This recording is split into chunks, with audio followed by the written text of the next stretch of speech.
I hope you enjoy this video. It's part of a series of Facebook Lives I filmed in my DIY Wedding Flowers group. You're more than welcome to join the group. There's a one-off entry fee to pay, or you can pay monthly on a pay-as-you-go basis. If you'd like to find out more about how you pay to secure your place in the group, drop me a message and I'll come back to you.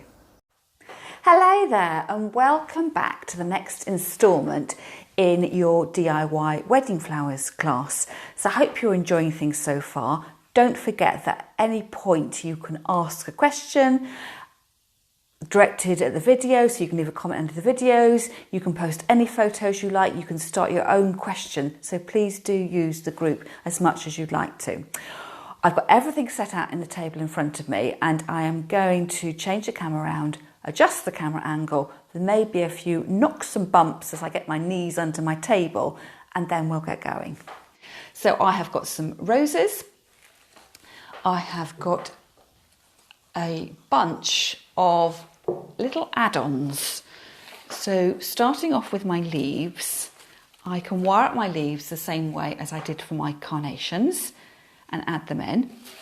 I am using for practice just what I've got in my garden. So you may have other things in your garden you can use, and when you come to do your wedding proper, you can of course be choosing your specific greeneries that you like to use. I quite like the bay leaf. It's not too big, and if I pull off the leaf of the rose, it's quite similar in shape to the rose.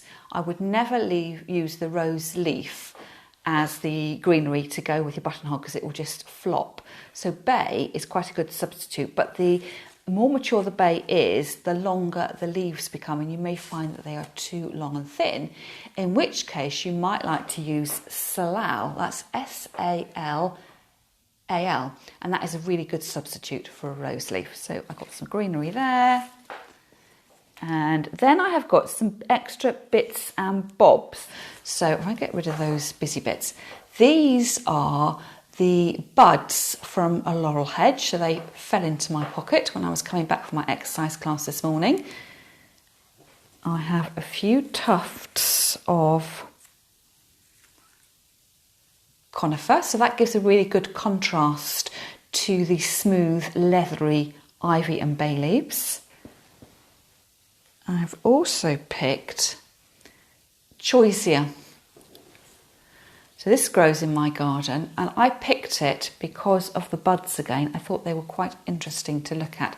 So if I decided to use those, I would pinch all this off. Now, lots of things to think about when you're planning your wedding flowers.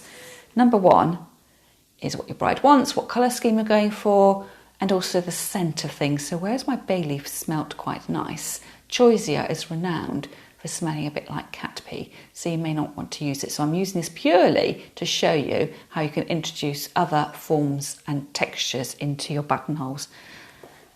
Rosemary, I quite like using rosemary. Rosemary is for remembrance. So if you have somebody in your wedding party that is no longer with us, your grandparent, a favourite aunt, a godparent, it's quite nice to tuck some rosemary in. It's a lovely scent, but it also symbolises remembrance. Here I've got a little bit of, I think this is cotoneaster from the garden. And then wax flower. Now I'll have to see how this holds up. I got this wax flower, it must be 5 weeks ago now, so it deserves to be on its last legs, but I thought I would give it a go and just to see how it worked out. So when you're doing your practice, so I would say you need to practice your wedding flowers. You don't need to have to do every single thing, but you should be practicing your techniques. So when you are practicing, you don't need to spend a lot of money. It's about what you can find out and about. And my roses this morning, they've come from the supermarket. So I don't know how much they were, probably £3 for 12 roses. In fact, I think there's only 11 roses there because I found a head wrapped up in the wrappings. So those are my flowers. So you do not need to copy what I'm using. I am just using these for inspiration and to show you what you might be able to salvage in your garden and be able to use. So I'm just going to put that greenery out of the way. I'm going to dry my hands. I do find if you've got wet hands, it's really hard to do your wiring. So I've got a napkin on my hand. I'm drying my hands all the time. So I have got my tape again, so you can get different kinds of buttonhole tape. This is the plasticky kind. You can get one that is brown as well and more papery in texture. It looks more like crepe paper, so that's the one I've got. I've got my wires to one hand as well. So here I've got 3 lots of wires. I have got my slightly thicker wires, which are probably a 0.70 wire. I've found now my 0.56 wires, so you'd need to decide when you come to do your wiring your rose which weight wire you like.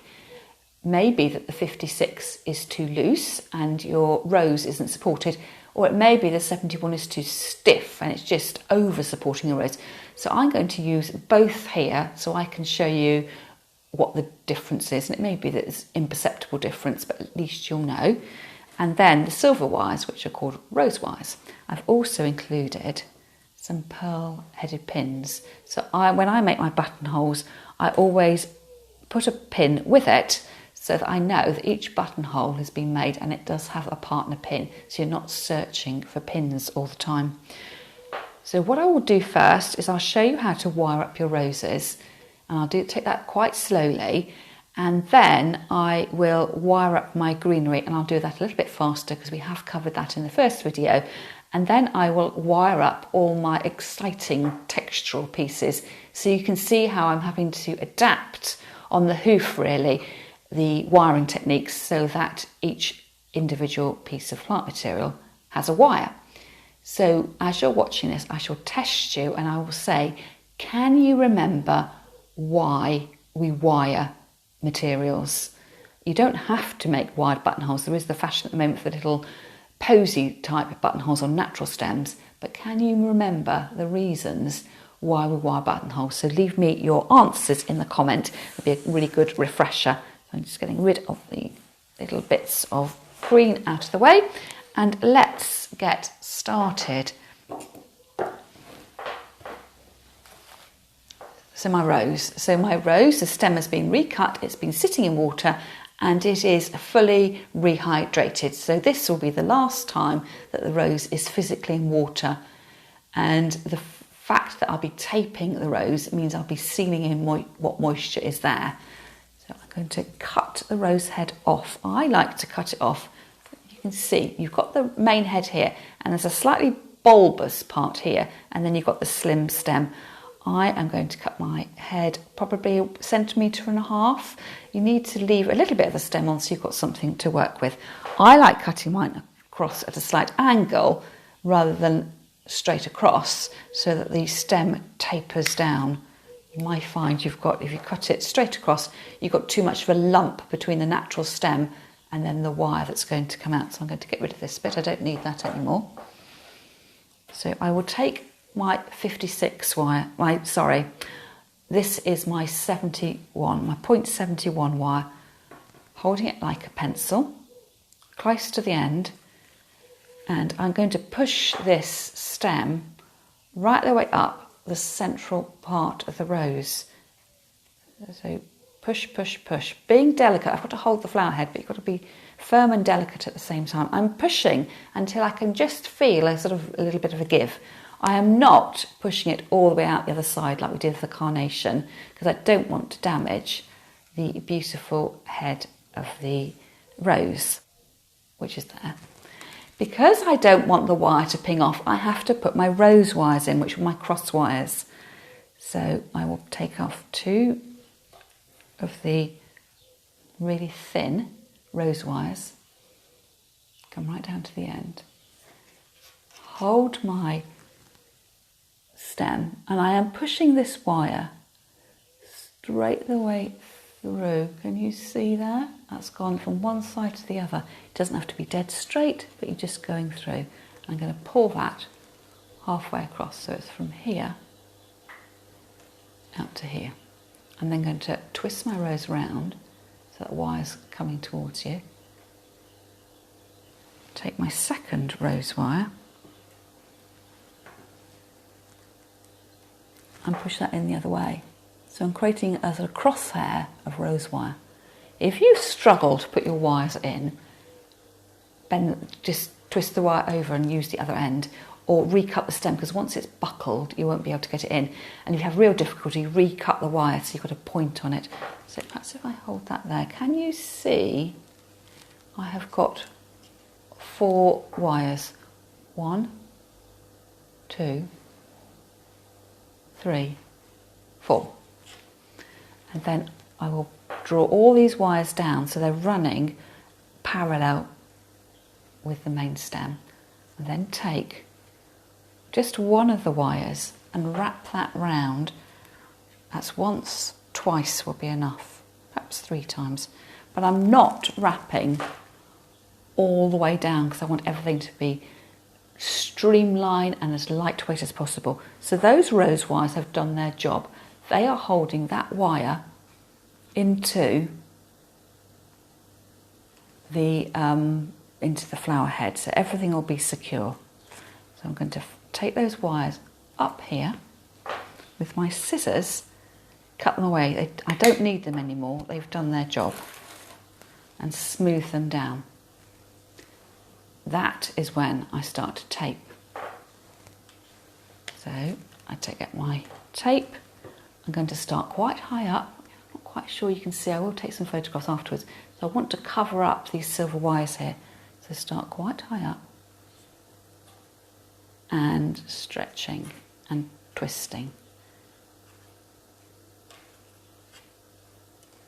Stretch and twist, stretch and twist. And I probably only need to go halfway down. And if you were really being cost conscious, you could cut this excess wire and use that for your next rose. Up to you entirely. So that is the way that you would wire a rose. That is the 0.70 wire. Let's do it with the finer wire, which is the 0.56, to see whether we can discern what the advantage or disadvantage of my particular wire are. Now you will need to, as I say, try this. My roses aren't particularly big. If you've gone for a bigger rose, you may find you'll get more of a difference between the two. So exactly the same. Into the middle until you can start to feel a bit of resistance. Take 2 rose wires and push those in. So find in the end, make your crosshairs, and the other wire as well.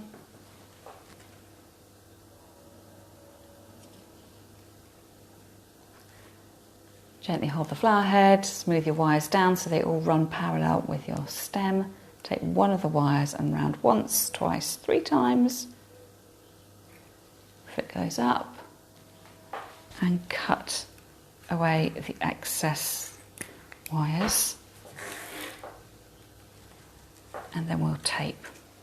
So starting the taping over these silver wires so you can't see anything, you can't see your workings. Stretch and twist.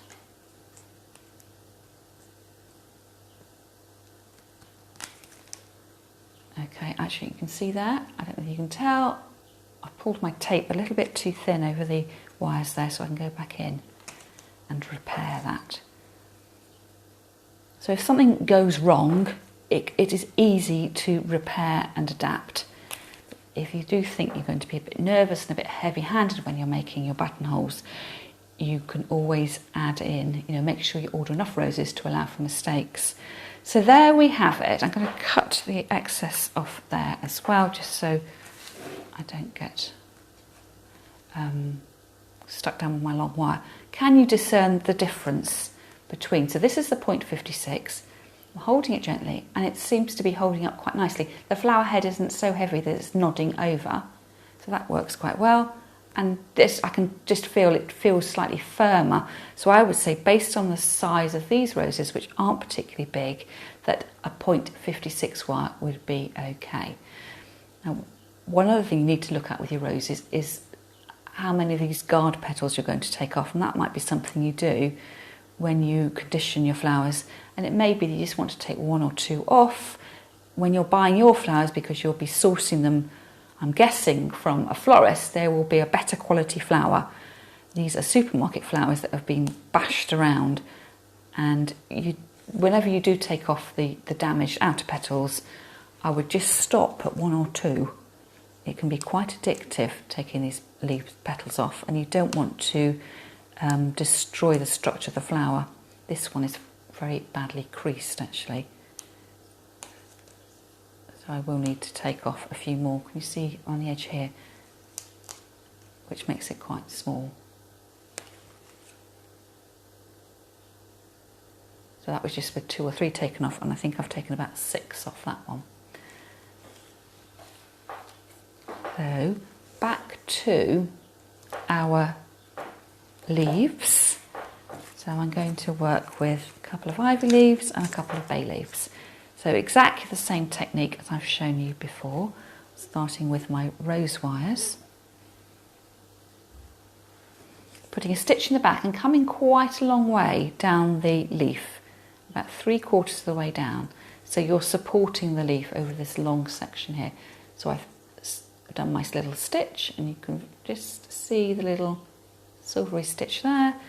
Pull that halfway down, using my thumb to hold everything in place, and bending the wires down so they run with a natural stem. And take one of the wires and go 1, 2, 3. This time I'm going to keep the wire but cut out the bulky stem. And do that again. Another leaf, just so I've got some leaves to play with.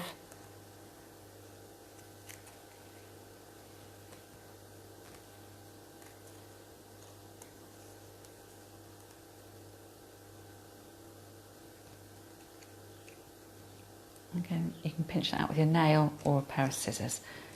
So those are the leaves wired. I just need to tape them. And then the bay leaf as well, or whatever leaf you want. I purposely try to pick the smallest bay leaves so they don't overwhelm the other leaves. And coming in with a stitch. Exactly the same technique. Tiny little stitch there.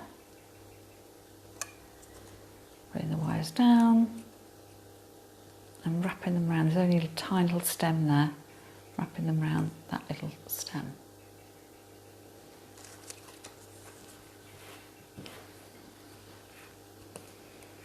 Now these leaves are smaller than the roses, so you may find there's not much stem to work with, and your tape, you may find your tape is too fat. So what I'm going to do with this first one is I'm going to tape up with the wide tape, that's just the standard tape. So exactly the same, pinch it on to start, stretch and roll the leaf into the tape. That wasn't too bad to do. If you think it's just too cumbersome, I would cut the tape off. I would wrap it around my fingers and cut the tape in half. And then you've got a thinner tape for the items that are more delicate in nature. So again, that's personal preference, but a handy trick to know, so carry on as before.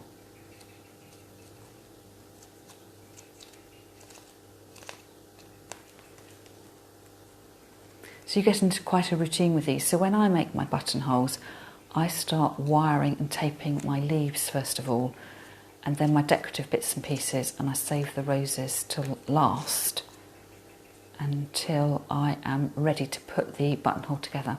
You can make the buttonholes ahead of time, provided you've conditioned your flowers and greenery really well. They will last well. So probably out of all the wedding things I do, it may well be the first thing I make, because you can put them to one side. But we'll talk about that later on, sort of a running order of things. So I have my roses wired. I have some pieces of greenery wired. And then I've got my exciting bits, my little bits of fluff. So it's a matter of looking at each piece of greenery you've got and deciding how to use it. So I'm going to first of all cut off a side section. And I'm thinking I'll probably only need to use the top bit, how am I going to wire that up? Because the stem, although it's quite skinny, will be quite chunky in the context of making a buttonhole. So for this, I'm going to take my rose wire because it's a nice light weight, it's not going to be too bulky. I'm going to turn the wire, you can see that I've done a sort of bend into it, and I'm going to hook that up over one of the branches here, the branch sections that goes over, smooth it down with a natural stem and go round it. Put the wires up out of the way so I don't cut them, and then cut away the bit of stem that's no longer needed. So then I've got a nice bit of fluff that's supported. I'll do the same with my piece of Cotoneaster aster.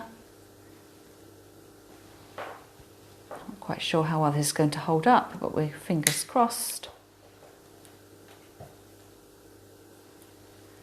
Give me a little hook. I saw some gyp for sale in the supermarket today, so that would be a little bit of fluff to add in. Over the edge there, and around that natural stem. I don't need to cut anything off there because it's so short anyway. Little piece of rosemary, so I don't need things very big. Of course, if you want to come up big with the rosemary and everything you use, you should be able to cut it a few times. So you've just be careful how you cut. So that was the fluffy bit out at the top. I've managed to get another piece, and you could get more pieces out of that. So the other way of going, as well as going over the hook over, you could make a hook and just rest that against the stem if you think that the branched material isn't going to be strong enough to withhold the weight of a stem. So I've made my hook rest it over the stem, and this is what a florist would call a single leg mount. Twist the wires round. You end up with one leg of wire longer than the other, so that would be another way. Let me show you that again. I'm going to take off the lower leaves, take a wire, bend it over so you've got this shepherd's crook look. I'm not quite sure whether you can see that. So it's bent over. Hold that up to your stem. Hold it with your finger, thumb, and take the long wire and go round, going once, twice, 3 times. I might go 4 times, but I'm not repeatedly going down. It's just however much twists you need to hold everything in place. So there, and then my little laurel heads. Now you see as I pick that up, the bud pinged off. So again, it's why we practice to see what works and what doesn't work. That's quite a fleshy stem there, but I still think it's light enough to use the rose wire. Bend the wire over. I'm going to rest that over the top and do one of these single leg mounts. 1, 2, 3, I've gone 4 times. Lift that other bit of wire up and cut away the excess and smooth everything back down again. And then the wax flower. So we'll have to see what happens here. The wax flower is 5 weeks old. I am asking a lot of it. We will see how it goes on. I'm going to take off these little leaves here. It's quite a woody stem here, so I'm going to try the looping over technique again here. So bend the wire over at the end, hook it over the branches, bringing it back, and 1, 2, 3, and then get rid of the woody stem. It's going to be chunky. So it is about adapting the techniques and making sure your materials are robust enough to withstand being wired, choosing the most appropriate wiring technique, and then having a practice. So taping away. Stretch and travel down the end. Wax flower. The laurel, it's a slightly chunkier stem.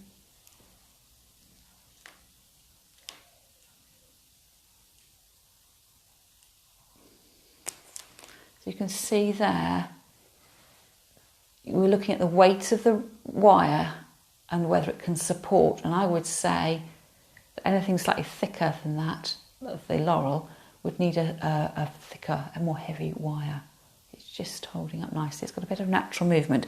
It's not totally stiff, but it isn't flopping right the way over. And then onto the rosemary.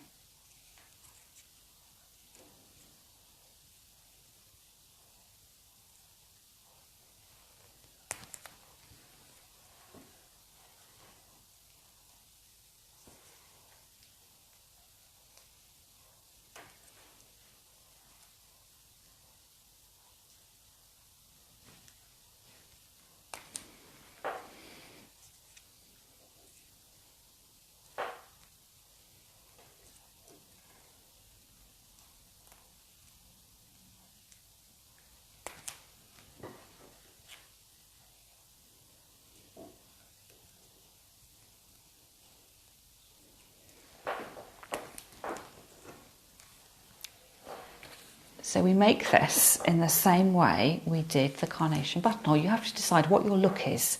So you decide. And I would say when you're adding leaves, you want your leaves just to tip over a little bit. So you can see here at the base here, the rose isn't covered by the leaf. I'm not putting full body of leaf next to rose, which might seem the natural thing to do. Because when you turn it around, you can't see your leaf. So your leaf does need to travel up a little bit, which means you do get a bit of a gap down there. So I start to make this in my hand. So the warmth of my fingers is warming the tape and it will hold. If at any point you'd feel nervous that things aren't holding, you can take one of your wires and tie it round and just hold everything in place.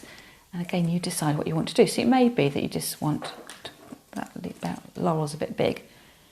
Everything needs to be in scale. So perhaps I might come up, if that looks like the bigger leaf, I might have a piece of the bay, which smells lovely, and then start to fill out at the side. With the front leaf, that needs to come in, and you're bending it like that, which is the value of having your materials wired, because you can put it where it's going to go. So this starts to cover up the stem of your leaf. So you could tape that and finish that and just have really, really simple buttonholes. And it's your decision again as to whether you come all the way round. So I've got the leaf, I might come all the way round.